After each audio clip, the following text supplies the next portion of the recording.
మన్యం జిల్లా గుమ్మలక్ష్మీపురం మండలంలో పలు గ్రామాల నుంచి అక్రమంగా పశువుల రవాణా కొనసాగుతుందంటూ స్థానికులు ఆందోళన వ్యక్తం చేస్తున్నారు.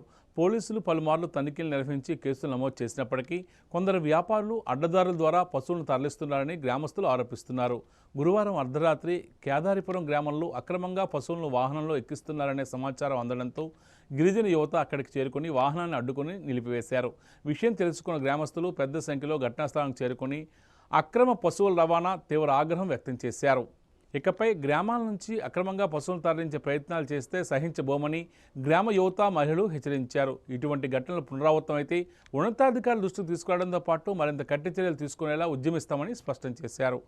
అక్రమ పశువుల రవాణాను పూర్తిగా అరికట్టేందుకు సంబంధిత అధికారులు ప్రత్యేక నిఘా ఏర్పాటు చేసి బాధ్యులపై కఠిన చర్యలు తీసుకోవాలని గ్రామస్తులు డిమాండ్ చేస్తున్నారు. గ్రామీణ ప్రాంతాల్లో రాత్రి వేళల్లో వాహనాల తనిఖీలు మరింత ముమ్మరం చేయాలని వారు కోరుతున్నారు.